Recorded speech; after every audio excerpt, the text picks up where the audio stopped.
요즘 친구들 글쓰기 굉장히 힘들어하죠? 자, 그렇다면은 도대체 무엇이 문제일까요? 스마트폰 시대를 살아가는 요즘 친구들, 영상을 즐겨보는 세대이다 보니까 독서, 읽기는 물론이고 쓰는 일 또한 제대로 이루어지고 있지 못하다, 이런 말씀들 하시죠. 그런데 사실 쓰는 일 잘 해 나가고 있습니다. 여러분 한번 보세요. 문자를 주고받으면서 쓰죠. 그리고 우리 카톡 쓰는 일 많아지면서 쓰는 활동들 더 늘지 않았나요? 그렇다면 무엇이 문제다? 요즘 친구들의 쓰기는 바로 즉석 글쓰기라고 말할 수 있지 않을까? 저는 이렇게 즉석 글쓰기라고 정의 내리고 싶습니다. 쓰는 일이 이루어지고 있어요. 그런데 어떻게? 그냥 단순하게 짧게 단어 던지기로 이루어지고 있고, 맞춤법, 어떤 문장 갖추기가 전혀 이루어지지 않은 채 이루어지고 있고, 이렇게 생각 없이 툭툭툭 내뱉는 그런 글쓰기가 이루어지고 있다는 겁니다. 그래서 오늘 제가 강조하고 싶은 글쓰기는 어떤 글쓰기다? 바로 엉덩이 글쓰기입니다. 엉덩이 글쓰기, 그냥 자리를 지켜서 앉아 있는 글쓰기를 이야기하고 있는 걸까요? 아닙니다. 제가 얘기하고 있는 이 엉덩이 글쓰기의 핵심은 무엇이냐 하면요, 바로 생각하는 글쓰기입니다. 우리가 자리에 앉아서 글을 쓰잖아요. 그렇게 하면은 어떻다? 생각하는 시간이 더 많아진다는 거예요. 고민하는 시간이 더 많아지고, 그러면서 나의 글쓰기는 다듬어지고 고쳐지고 좋게 좋게 완성되어 나갈 수 있다는 이야기입니다. 제가 초등 친구들, 중등 친구들 글쓰기 수업, 논술 수업 진행하고 있잖아요. 전에도 말씀드렸을 텐데, 중등 친구들에게 중등 올라가서 가장 큰 변화가 무엇이냐를 물어봤을 때 가장 많이 나온 대답 중에 하나가 무엇이었냐 하면은 쓰는 일이 너무 많아졌어요 였습니다. 쓰는 일이 중학교 올라가가지고 많아집니다. 수행평가 하면서 단순히 국어 과목에만 한정된 게 아니라 과목별로 여러 과목들, 사회 과목, 도덕 과목, 미술 과목, 영어 과목 등등등 쓰는 일이 굉장히 많아진다는 거예요. 갑자기 그 양이 많아지죠. 그렇다면은 쓰는 일이 전혀 이루어지지 않던 친구들, 즉석 글쓰기에 길들어져 있던 친구들 어떻게 될까요? 중학교 올라가면 굉장히 힘들어합니다. 그래서 아닌 게 아니라 중학교 친구의 이야기를 들어보면은 갑자기 쓰다 보니까 손이 아파서 힘들어하는 경우들, 뭘 써야 될지에 대한 어떤 고민 때문에도 힘들어하지만 쓰는 그 행위 자체를 힘들어하고, 그래서 물집이 생기고 어떻게 해야 되나 고민이 많은 그런 친구들을 만나볼 수 있었거든요. 그런데 이게 초등 시기부터 차차차차 늘려나가가지고 이게 습관으로 잘 자리 잡으면 어렵지가 않은데, 갑자기 이게 쓰는 일이 널뛰기처럼 훅 뛰어오른다는 거예요. 글쓰기를 너무 힘들어하니까, 너무 싫어하니까 선생님이나 부모님들, 그래 2줄씩 쓰기 해보자, 2줄 쓰기, 3줄 쓰기, 일기 쓰기도 오늘 5줄까지만 우리 써볼까, 7줄까지만 써볼까, 이렇게 해 나가다 보니까 이렇게 조금만 쓰면 되는 거구나, 아이들은 또한 그런 식으로 받아들이게 되고요. 그런데 갑자기 이제 중학교 올라가잖아요. 갑자기 주어진 과제를 보고 당황하게 되고, 쓰는 일이 늘상 일상이 되었던 친구는 그야말로 중등 생활을 즐겁게 신나게 하는 반면에, 그렇지 않았던 친구는 옆 친구는 잘 쓰고 있는데 왜 나는 안 되지? 왜 나만 힘들까? 나는 안 되나 봐 해서 좌절하게 되고, 그렇게 또 자존감은 낮아지게 되고, 어쩌면은 나 이대로 포기해야 되나? 이런 마음가짐으로 자리 잡게 될 수도 있다는 그런 이야기입니다. 그래서 우리 글쓰기 절대 가볍게 봐서는 안 됩니다. 초등 시기부터 우리 엉덩이 글쓰기의 그 힘을 길러주자는 겁니다. 중학교 올라가서 학부모님들이 굉장히 당황해서 저를 찾아오시는 학부모님들이 계셨거든요. 왜냐? 쓰는 일이 갑자기 많아져서 힘들어졌다는 거예요. 단순히 국어 실력을 올리기 위해서가 아니라 이 쓰기 자체가 전 과목에 영향을 미치다 보니까 안 되겠다, 지금부터라도 늦지 않았죠 하면서 중2 시기에 중1 시기에 이렇게 찾아와 가지고 열심히 공부해 나가고 그리고 둘째부터는 제대로 공부를 시켜야 되겠다 싶어 가지고 초등 시기부터 이제 또 하나하나 글쓰기 이 엉덩이 힘을 길러주기 위한 노력들을 해 나가는 그런 학부모님들 볼 수 있었거든요. 엉덩이 글쓰기 힘 중요합니다. 제가 말하는 엉덩이 글쓰기 힘 무엇을 말한다? 생각하는 글쓰기를 이야기합니다. 글쓰기를 힘들어하는 친구들 무엇이 문제다?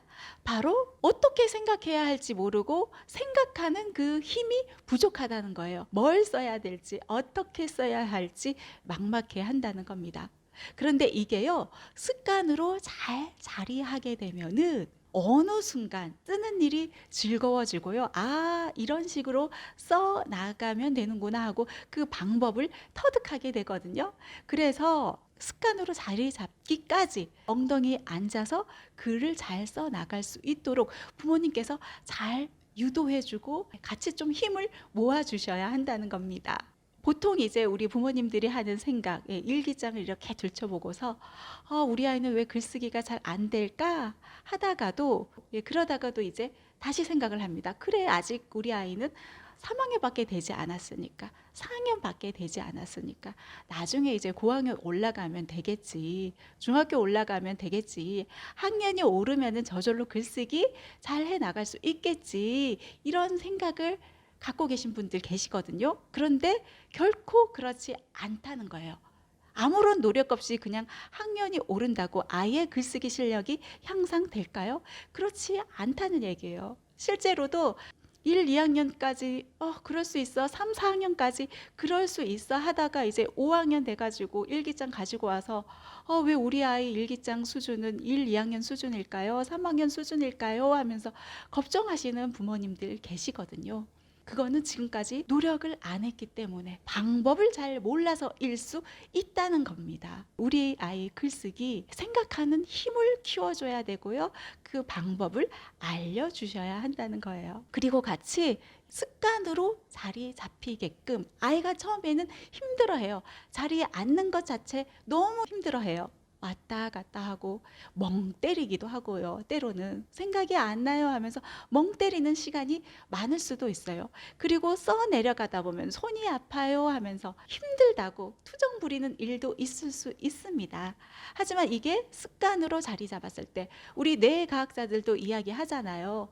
22대 66 법칙이라고 있죠. 습관으로 자리 잡히기까지 최소 22일 그리고 66일의 기간이 걸린다. 2달, 3달까지는 정말 규칙적으로 습관을 자리 잡게 옆에서 많은 도움 주셔야 하거든요. 2달, 3달까지는요, 아이가 습관으로 자리 잡을 수 있도록 뇌에서 이제 명령을 내리도록 지금은 자리에 앉아서 바른 자세로 생각하고 글을 써 나가는 시간이야. 이렇게 명령하고 받아들이고 스스로 해 나갈 수 있도록 그 자리 잡을 수 있는 그런 어떤 습관이 자리 잡는 그런 시간을 만들어 주셔야 한다는 겁니다. 이 만들어 주시기까지가 우리 부모님이 옆에서의 그 어떤 역할, 도움, 아주 중요한 역할을 한다 할 수 있습니다. 자, 그렇다면 우리 어떤 노력을 해주면 좋을까요? 자, 어떤 노력을 해줬을 때 우리 아이가 좀 글쓰기를 만만하게 보고 좀 재미있게 보고 자리에서 왔다 갔다 하는 일 없이 자리 잘 지키고 집중해서 글을 써 나갈 수 있을까요? 많이 쓰게 하고 보여줘야 합니다. 엉덩이, 자리, 힘 붙여서 쓰게 하고 그 힘을 길러줘야 한다는 거죠. 쓰기 위해서는 어떻게 해야 한다? 많이 보여줘야 한다는 거예요. 그런데 지금 우리 아이들 어떻다? 영상 매체를 너무 사랑해요. 그래서 유튜브 보는 거 좋아하고 스마트폰 세대에 살아가는 아이들의 어떤 특징이잖아요. 어떤 텍스트로 되어 있는 글들 읽는 것 자체를 거부한단 말이에요. 그럼 어떻게 해줘야 할까요? 우리 영어 공부하기 위해서 부모님들이 영어 노출이라는 거 해주잖아요. 이렇듯 좋은 글들 찾아서 노출시켜주는 어떤 노력들 해나가면 좋지 않을까 하는 저는 그런 생각을 해봅니다. 케네디 대통령의 어머니 로즈 여사 같은 경우는요, 그런 활동들을 해나갔다고 합니다. 신문 있잖아요. 신문에서 중요 기사들, 이거는 좀 알았으면 좋겠다, 이 내용에 대해서 아이와 조금 이야기를 나눠봤으면 좋겠다 하는 그런 기사들을 찾아서 오리고, 그리고 그 자녀들이 잘 오가는 장소들 있잖아요. 자녀들 눈에 잘 띄는 그 장소에다가 이렇게 보도록 놓았다고 해요. 붙여놨다고 해요. 그러면은 자연스럽게 오가면서 한번 이렇게 훑어보게 되잖아요. 네, 그렇게 해서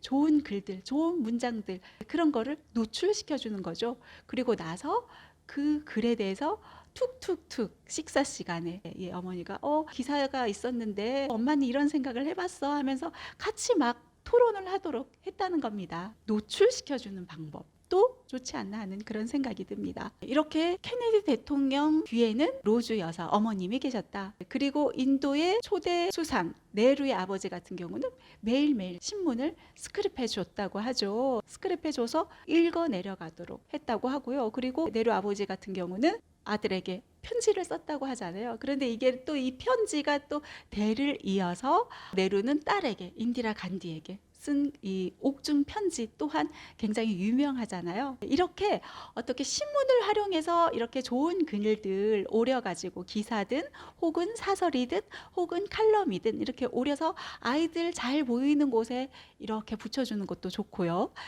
혹은 직접 부모님이 아이들에게 편지를 쓰는 것도 한 방법이겠죠. 도시락 편지를 쓴 조양희 소설가 같은 경우는요, 지금은 급식 세대이지만 도시락 시대인 그때에는 아이들에게 도시락과 함께 쪽지들 있잖아요. 편지를 적어서 넣어 보내줬다고 합니다. 아이들에게 글을 친숙하게 만드는 거죠. 그렇다고 해서 뭐 편지를 오고 가는 그런 어떤 답장을 기대하기보다도 그냥 그 글자 자체, 이 글 자체에 대해서 아이가 거부감이 없도록 익숙해지도록 그렇게 해나가는 노력을 해왔다는 겁니다. 그래서 이렇게 뭐 신문을 통해서든 혹은 이렇게 편지를 통해서든 아이가 너무 영상에 빠져있다, 책을 거부한다, 그러면 이런 식으로 이렇게 아이 곳곳에 눈에 띄게 뭐 화장실에라도 이렇게 글자 이렇게 보이도록 하면은 아이들이 어느 순간 읽거든요. 이런 효과를 노려보는 것도 좋지 않나 하는 그런 생각을 해봅니다.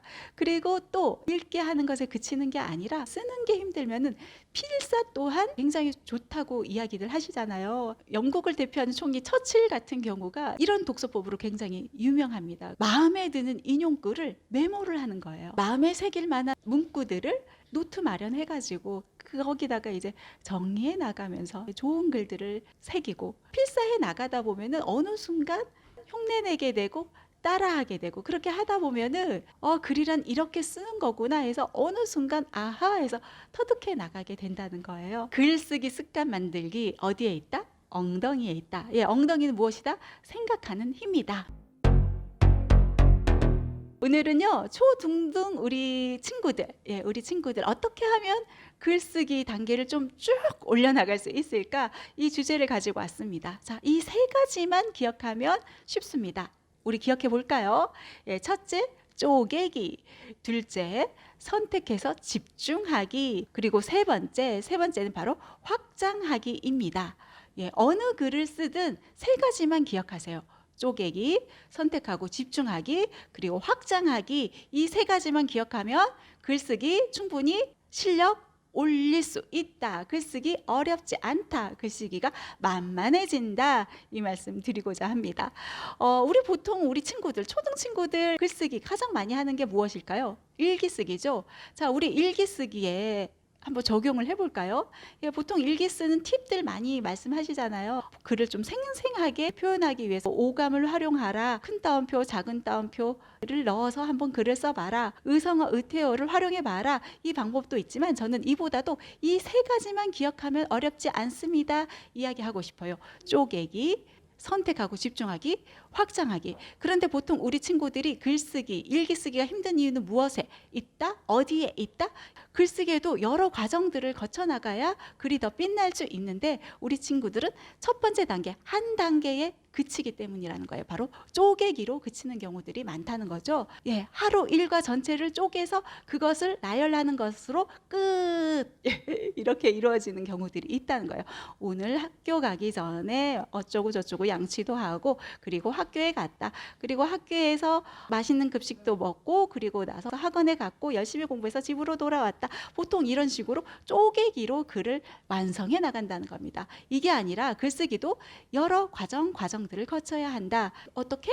쪼갰잖아요. 그럼 여기서 그치는 게 아니에요. 이제부터가 중요합니다. 쪼갠 것들 중에서 나는 과연 어느 것을 선택해서 어느 것에 집중해 나갈 것인가를 바라보는 거예요. 오늘 학교 가기 전에, 그래 맞아, 엄마랑 신랑이 뭐랬었지? 늦잠 자서 티격태격 하면서 결국 아침밥도 못 먹고 학교에 가서 어떻게 됐어? 근데 엄마 잔소리만 맴돌고 오늘 하루 종일 이렇게 했었지 하면서 그것에 집중해서 이야기를 확장시켜서 풀어나가면은 글이 더 어떻게 된다? 완성도가 더 높아지고 글쓰기의 단계를 더 높이 올려나갈 수 있다는 겁니다. 그런데 우리 친구들의 글은 1단계, 이 과정의 1단계에서 그치는 경우가 많다. 어떻게 하라?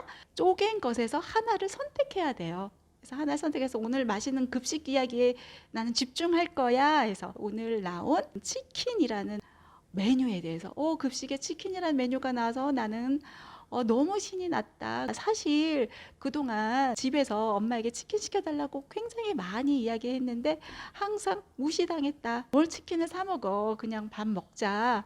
그래도 나는 유튜브를 보면서 맛있는 먹방 유튜버들이 치킨 먹을 때마다 얼마나 먹고 싶었는데, 그런데 내 마음이 통한 걸까? 학교에서 내 마음을 알아준 걸까? 오늘의 메뉴는 바로 치킨이었다 하면서 그런 식으로도 풀어나갈 수 있고, 쪼개기에서 그 다음 단계 선택하고 집중하고요. 거기에서 또 그 집중해서 끝난 게 아니라 이게 확장해 나가야 돼요. 치킨이란 이야기에서 더 확장해 나갈 이야기는 없을까 해서 이렇게 확장해 나간다면은 일기 쓰기가 달라지게 된다. 글의 완성도가 달라지게 된다. 이것만 기억하시면 됩니다. 쪼개기, 선택해서 집중하기, 그리고 확장하기. 그리고 우리 초등 친구, 중등 친구들 많이 쓰는 글쓰기 중에 또 하나, 독후감 있죠. 독후감 쓰는 것도 굉장히 힘들어 하잖아요. 아까 얘기했죠. 모든 글의 종류에 이 세 가지만 기억하면 된다. 독후감도 똑같습니다. 자, 그렇다면 독후감의 예시를 한번 들어줘 볼까요? 모두가 알고 있는 얘기로 예시를 드려야 되겠죠. 우리 흥부와 놀부 이야기로 가봅시다. 흥부와 놀부에 있어서도 쪼개기를 먼저 들어가는 거예요. 흥부와 놀부는 어느 시대의 이야기지? 그 시대적 배경 쪼개보는 겁니다. 그리고 어떤 인물들이 나오지? 등장인물은 누구지? 쪼개보는 거죠. 또 어떤 사건이 일어나지? 그 결과는 어땠지? 하면서 하나하나 쪼개는 거예요. 탁 툭툭툭툭 쪼개 나가면서 이제 뭘 하라? 두 번째 단계가 가장 중요합니다. 선택하고 집중하기. 그래서 나는 시대적 배경, 과거의 시대는 이랬지만 현대에는 이렇게 달라졌어. 나는 여기에 좀 집중해서 이야기를 풀어나갈래. 그렇게 해서 글을 써나갈 수도 있고요. 혹은 흥부와 놀부 얘기하면 가장 중요한 게 제비지. 제비가 행운을 가져왔지. 나는 이 제비, 행운을 가져다 준 이 제비 이야기에 집중해 볼래. 이렇게 할 수도 있고요. 혹은 흥부와 놀부 제목에서도 드러나지만 인물을 비교를 할 거야. 나는 두 인물을 비교할래. 그렇게 이야기할 수 있고, 또 어떤 친구는 형제 간의 우애에 대해서 이야기를 쓸 거야 해서 그렇게 선택 집중할 수 있는 거예요. 그래서 확장해서 글을 써 나가는 거죠. 자, 예시를 들어볼까요? 인물을 비교한 글쓰기 흥부와 놀부. 예시를 들어보면요. 흥부와 놀부는 제목에서도 드러나지만 두 인물을 중심으로 이야기가 전개된다. 둘은 형제이다. 흥부는 마음씨가 착하고 놀부는 사납고 인정이란 찾아볼 수 없는 인물이다. 아버지가 살아가실 때는 사이가 좋았지만 아버지가 돌아가신 후 놀부의 진짜 성격이 드러난다. 착한 흥부를 돈 한 푼 안 줘서 쫓아낸다. 가난에 처해 사는 흥부가 식구를 먹일 쌀이라도 좀 얻어보려 형인 놀부 집에 갔지만 역시나 놀부의 인심은 고약했다 하면서 이제 두 인물을 비교하는 쪽으로 글쓰기를 이어나가는 거죠. 그렇게 글을 확장시켜 나갈 수 있다는 겁니다. 그리고 뭐 형제간의 우애를 나는 형제간의 우애에 초점을 둬서 한번 글을 써 나갈래 했을 때 나에게는 동생이 있다. 그런데 늘 다투는 때가 많다. 그럴 때마다 엄마 아빠께서는 늘 말씀하신다. 형제끼리는 우애 있게 지내야 해. 형제 간의 우애에 대해 생각해 보게 하는 책이 바로 흥부와 놀부가 아닌가 싶다 하면서 이렇게 이야기를 풀어나갈 수 있다는 거죠. 아, 나는 행운, 제비가 가져다 준 어떤 행운에 초점을 두고 글을 쓸 거야 했을 때 행운이라는 게 과연 존재할까? 난 가끔 이런 생각을 해본다. 열심히 반장선거에 도전하고 준비했는데 좋은 결과가 나오지 않았을 때, 이럴 때면 생각한다. 나는 정말 운이 좋지 않은가 봐. 늘 행운은 나를 비켜가는가 봐. 흥부와 놀부의 흥부 또한 어쩜 그런 마음을 가졌었을지도 모른다. 착한 마음씨를 갖고 성실히 살아왔는데 늘 모든 걸 심술궂은 놀부에게 빼앗기고 세상은 마음 착한 자신을 알아봐주지 않는다고 말이다. 하지만 제비를 만나면서 흥부의 인생은 큰 변화를 맞게 된다 하면서 이런 식으로 이제 점점 확장해서 글을 써 나갈 수 있겠죠. 그리고 뭐 과거와 현대 시대의 변화, 그 예시를 좀 들어본다면요. 요즘 젊은 부부들이 아이를 낳지 않는다고 한다. 아이를 낳고 기르려면 그만큼 경제적으로 드는 비용이 만만치 않다는 것이다. 기저귀 값이 얼만데 학원비가 얼마인지 아니? 이런 어른들의 얘기만 들어도 알 수 있다. 우리 아이들을 키우기 위해 정말 많은 돈이 들 수밖에 없구나. 그래서 젊은 부부들은 아예 자식을 포기한다고 한다. 스스로 낳지 않겠다고 하고 자신들의 삶에 더 집중해 살아간다는 것이다. 나는 흥부놀부의 이야기를 보면서 생각했다. 20명이나 되는 자식을 키우기 위해 겪었던 그 많은 일들, 과연 그렇게 많은 자식을 키워야 했을까? 흥부는 아버지로서의 어깨가 몹시도 무거웠겠다는 생각도 해봤다. 그런데 예전에는 흥부처럼 자식을 많이 낳아 키우던 시대였다고 한다. 덮어놓고 낳다 보면 거짓골을 못 면한다는 가족계획 표어가 나올 정도였다고 하니 말이다. 처음에는 웃음이 나왔던 이 표어 문구, 하지만 다시 표어를 깊이 있게 들여다봤을 때 달라진 요즘의 시대 변화를 느낄 수 있었다. 거짓골을 면하기 위해 자식을 낳지 않겠다고 선언하는 요즘의 사람들 하면서 이렇게 점점 글을 풀어나갈 수 있다는 거죠. 예, 일기 쓰기에서도 독후감 쓰기에서도 아셨죠? 쪼개기, 그리고 선택해서 집중하기, 그 이후에 확장하기, 다른 글에도 충분히 적용해서 써 나갈 수 있다. 이 사실만 기억하면 우리 글쓰기 어렵지 않다. 글쓰기 단계 올려 나갈 수 있다. 잊지 마세요.